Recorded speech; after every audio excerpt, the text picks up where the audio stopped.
Hello. Good morning and welcome back to another episode of Heavy on the Base.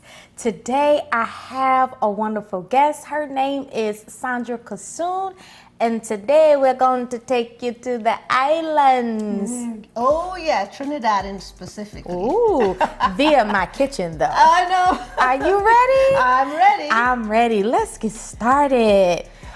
So today I'm going to prepare a whole meal, but what I'm going to show specifically now is what we call Trinidad stewed chicken.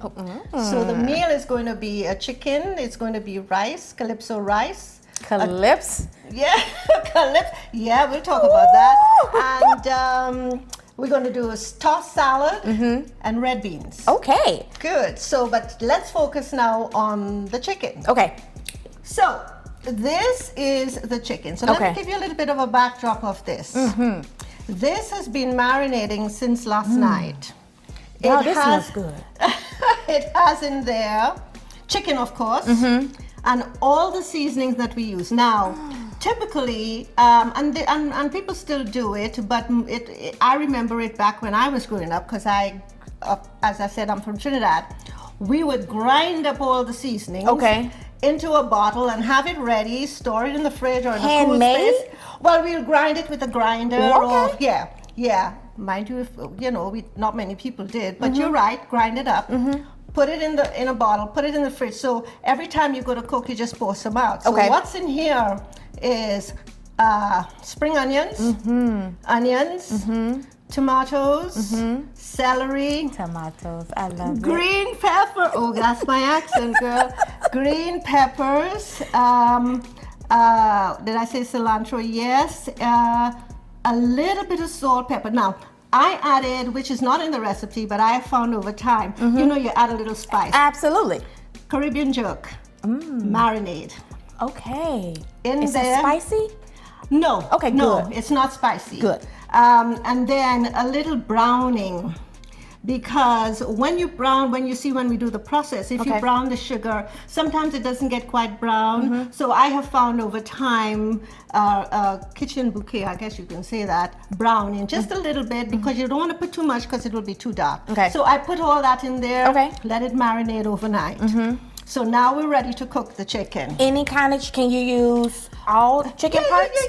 Yeah. Skinned, unskinned?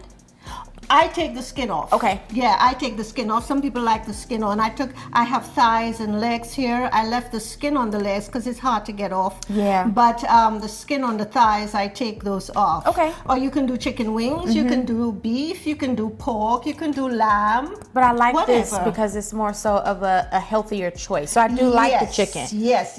Okay. I do too. Wonderful. Right. So this is it. Been marinating. So we're going to get ready to cook in a minute. All right. So before we get to the to the stove, what I would like to do is show you what is normally done. Okay. You don't want to toss the whole thing in the pot after you brown it. Okay. So I washed my hands already.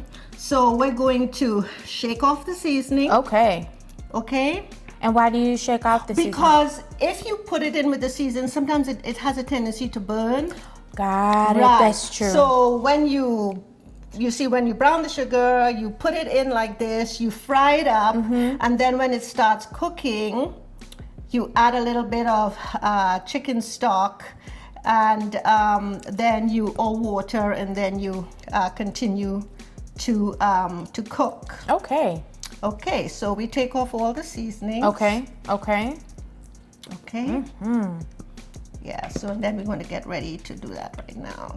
Yeah, this a meal is gonna be good when the seasoning. When the seasonings are the marination. Yeah, really. Oh, and I forgot to mention garlic. Most important, and I love garlic.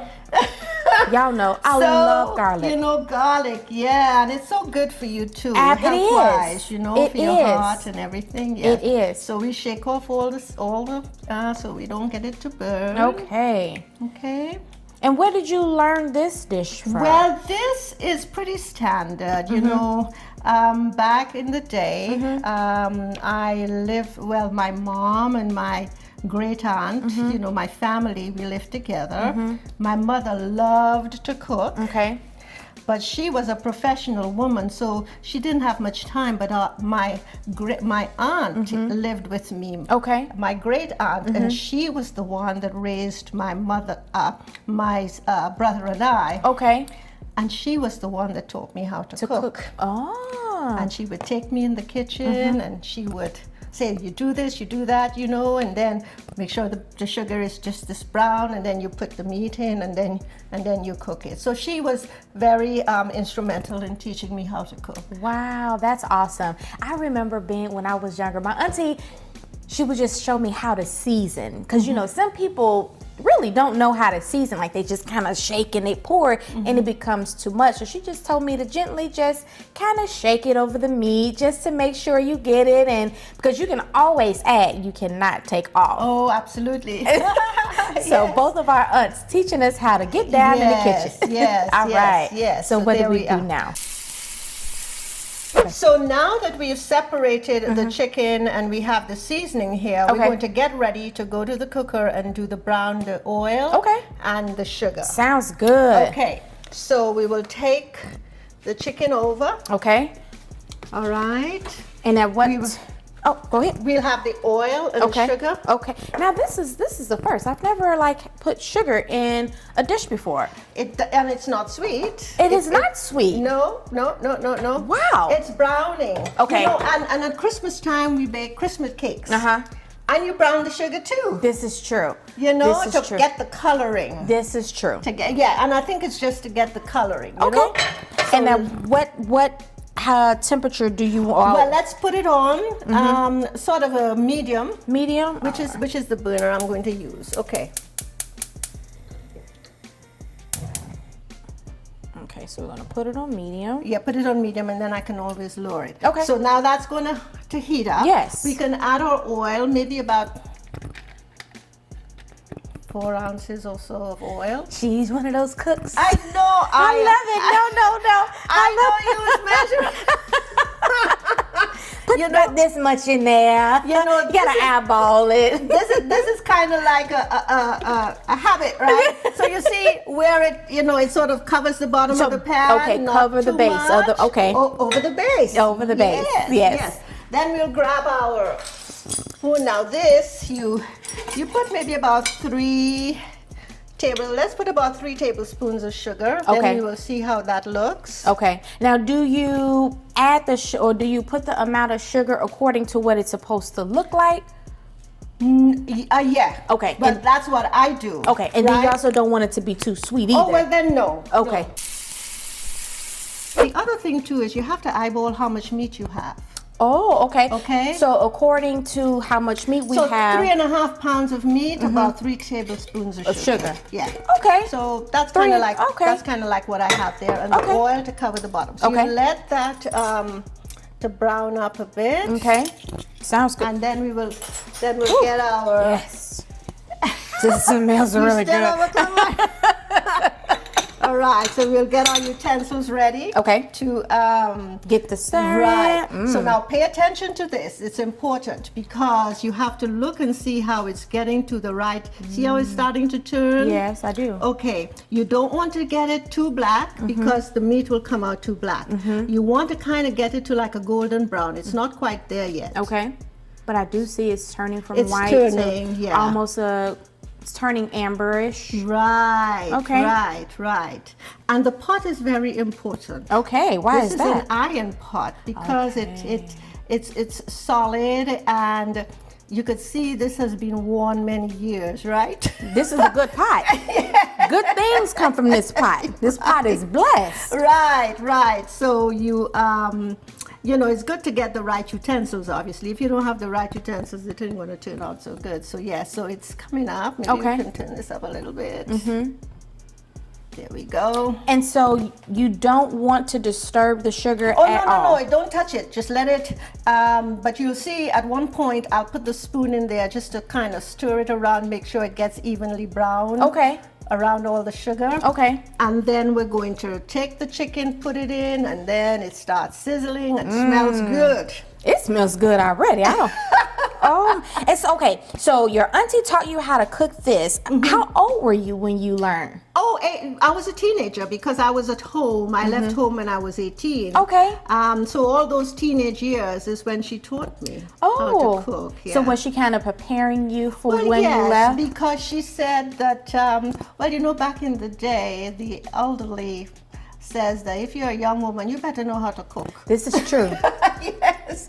So she was determined that I was going to get out there on my own and not know how to cook. Oh my God. So, well, what a great thing to do to make sure that you are prepared. Right. And you try to instill that too in your kids as well, because you've got to prepare them as best as you can for their adult life. I agree. Yeah. I totally agree. Yeah. Totally agree. There we go.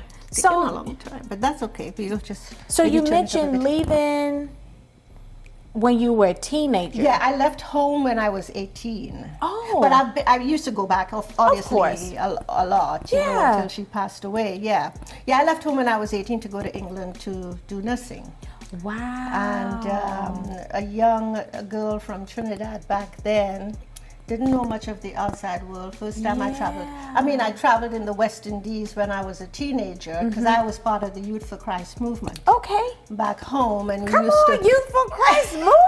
I know. We had a thriving Youth for Christ program in Trinidad. And I was part of the team, and I used to sing, and we used to travel around and go to the other islands and so on. So I never came out of the islands to another part of the world. So going to England was a big deal. Would you say that it was a big faith move, like moving from the islands? Well, Trinidad? I prayed a lot for the Lord to give me directions and ordered my steps, even as a young girl, because leaving home and going out on your own like that, not being exposed, and I was blessed in the fact that. Okay, so we'll pick up that there. We got to pay attention to this. Oh yes, come look at this. You see it's browning. Come look at this. Oh yeah. See, so I'm going to stir it a little. Just to get it even. Right. I see what you mean. So now when it gets to this point, you don't want to get it too black. So got to move quick. We go. We got to move quick. And it's yes.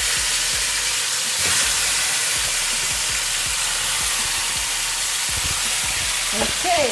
I love it. So there we go. Let's get my glass. Thank you. So we can, so now you turning it up. See, it's beginning to see how it's browning? Yes, I do.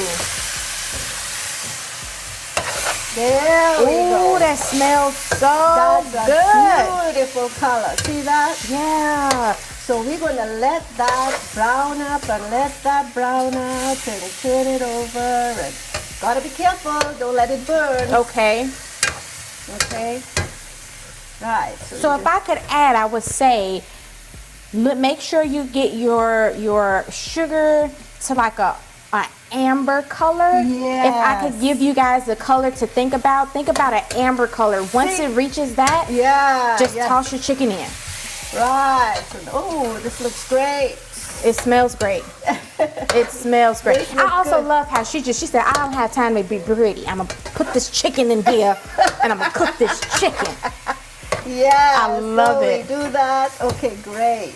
There we go. And so once the chicken is in, do you turn it down a little bit? Well, I want it to brown a little bit more. Okay. But I will. Okay. And then at that point is when I think the color now is good. Sometimes you might have to do it a little bit more. So now we're going to turn it down. And then we're going to add the seasoning. Oh, okay. Yes, so bring that garlic and that's and then we're going to add that into there like that.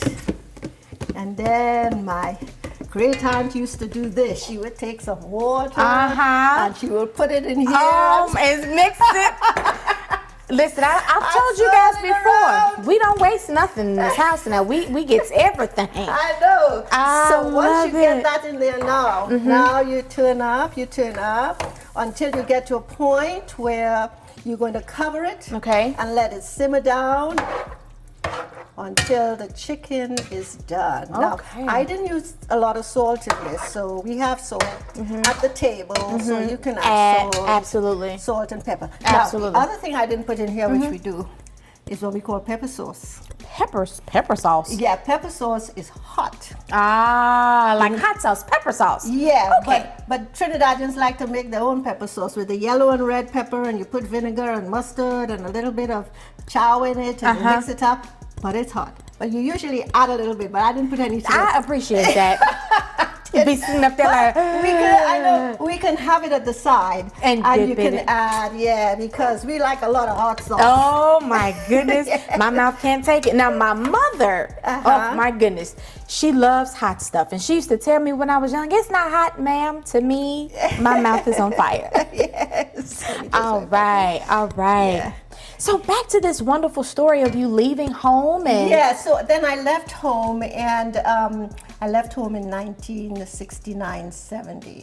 No, sorry, I take that back, 64, and went to England, Liverpool. That's where I did my nursing. Okay.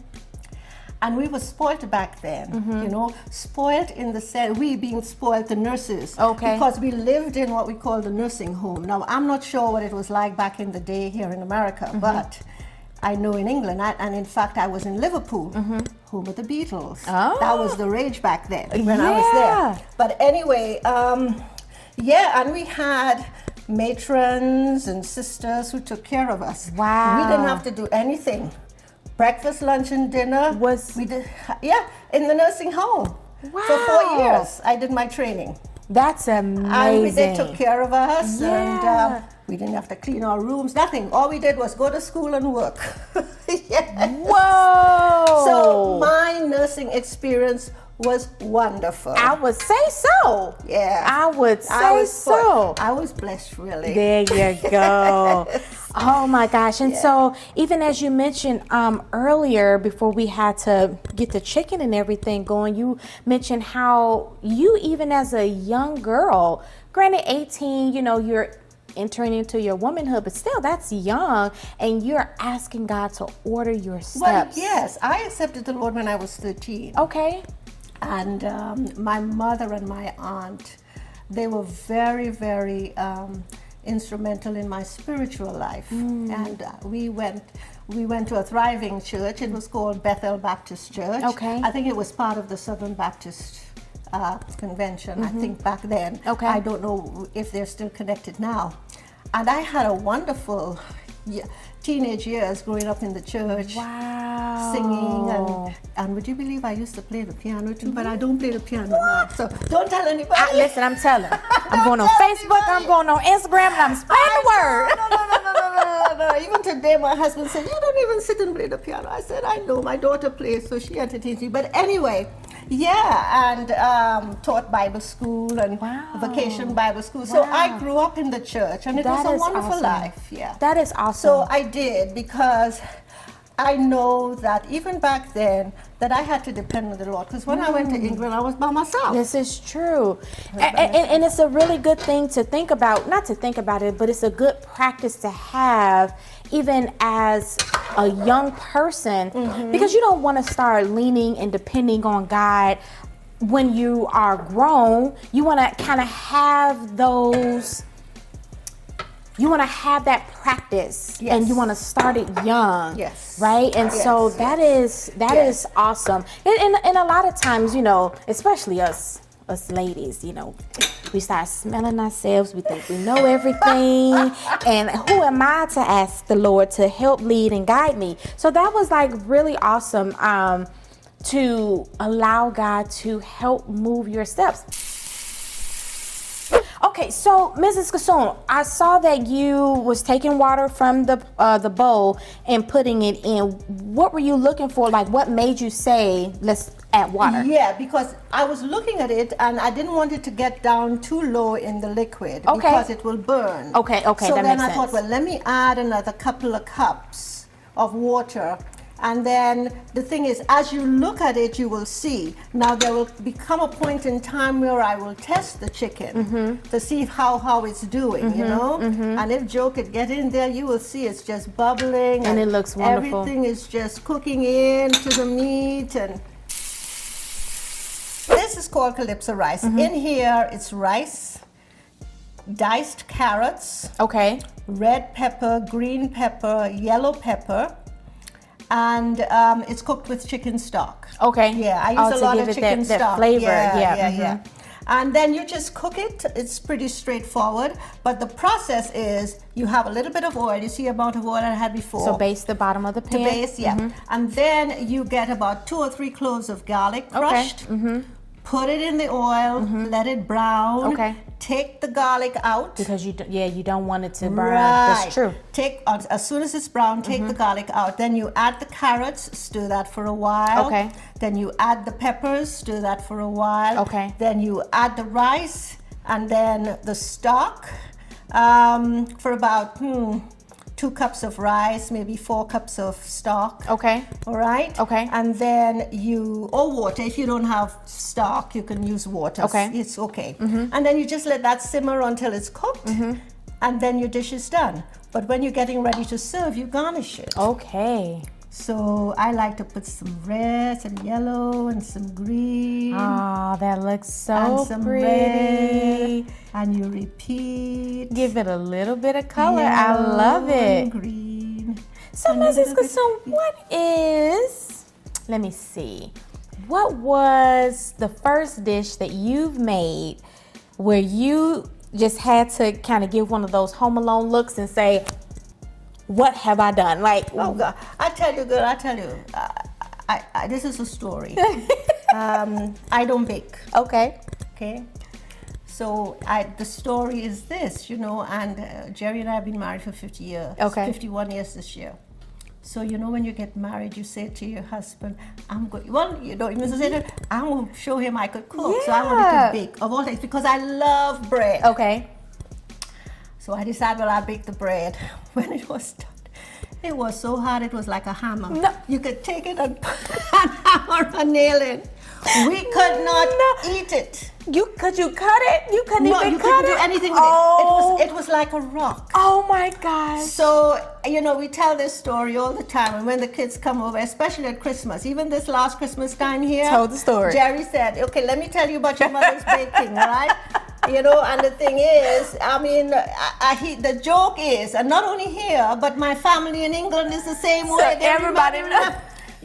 It used to bother me initially, but it don't bother me now. Because I can tell you one thing. She may have had that one flop dish, but I can guarantee you, I haven't even tasted yet, and I don't need to taste. You want to know why? Because the marinade, hear me, you guys, the marinade smelled amazing. So I know without a shadow of a doubt, this is going to be amazing. Yeah, and so that was my disaster. Oh. And then a couple other disasters. There's many over the years. Of course. You put too much oil in the chicken, or it got too black, or whatever. But you know what? After a while, you perfect it. But the only thing I'm not perfecting is baking. You said it, forget it. Throw the whole thing away. I'm done with it. Now, I bake a Christmas cake. Okay.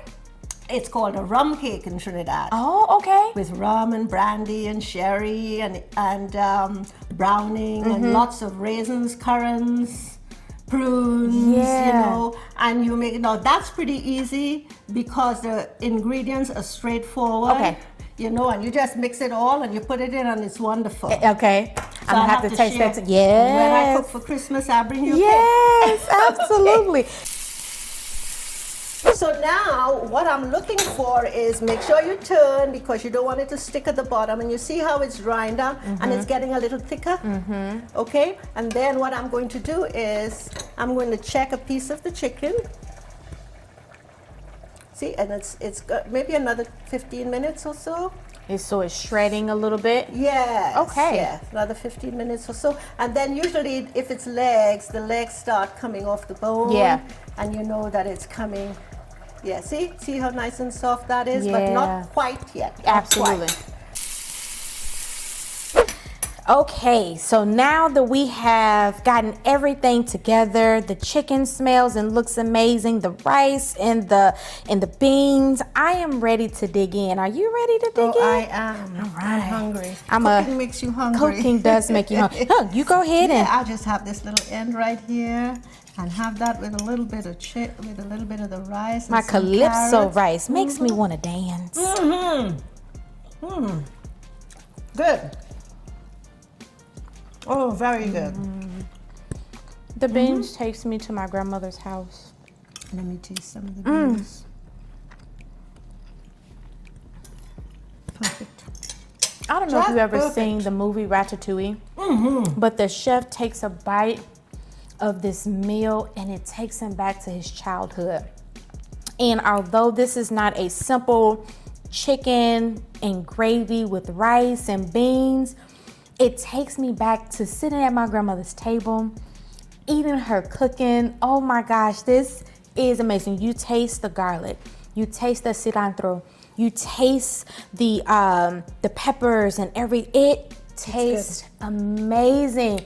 Good, tastes good. I have to say goodbye because I'm about to dig into this plate.